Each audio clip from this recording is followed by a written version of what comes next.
Le régime cru ou barf est également beaucoup pratiqué pour les chiens, d'ailleurs probablement même plus chez les chiens que chez les chats, donc il n'y a pas énormément de différence avec le régime du chat, hormis quelques petites subtilités que je vais vous exposer dans cette vidéo. La composition de la gamelle est assez similaire à celle des chats, donc environ 50% de viande musculaire, de viande qu'on varie, donc viande blanche, viande rouge, 40% environ d'os charnus, donc idem, on fait en sorte de varier les os, choisir des os qui soient plus ou moins charnus en fonction du jour de la semaine, de manière à garder un apport en minéraux qui soit équilibré.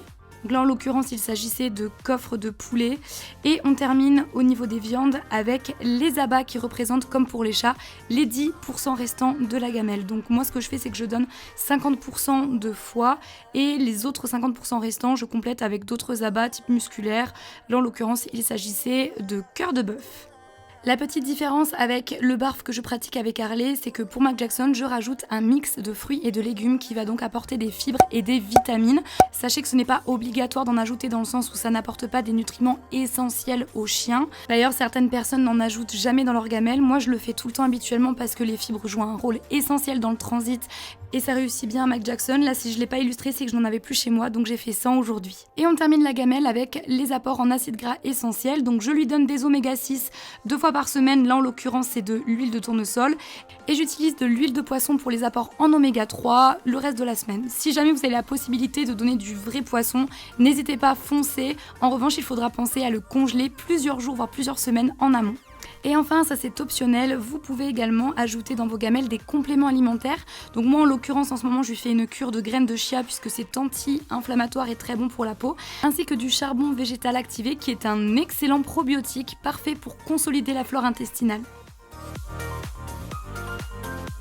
Je ne l'ai pas précisé sur la vidéo pour les chats, mais pour savoir quelle quantité de nourriture vous devez donner à votre protégé chaque jour, vous devez partir sur une base de 3% de son poids.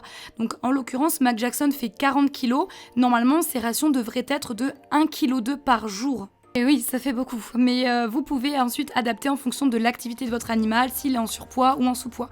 Par exemple, là en ce moment, je donne à Mac Jackson l'équivalent de 4% de son poids, ce qui équivaut à 1,6 kg par jour. C'est vraiment pas compliqué une fois qu'on a pris le coup.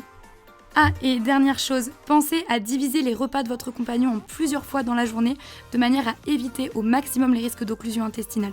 Moi en général, je donne un peu le matin et un peu le soir. Je l'ai pas fait là pour vous illustrer la gamelle, tout simplement. J'espère que ces deux séries de vidéos vous auront plu. Pour introduire le barf, évidemment, il y a beaucoup d'autres choses à savoir. C'est un sujet très vaste, mais j'ai fait au mieux pour vous synthétiser en tout cas les bases. Moi, je vous fais à toutes et à tous de très gros bisous et je vous retrouve mercredi prochain pour une nouvelle vidéo. Assure au poil.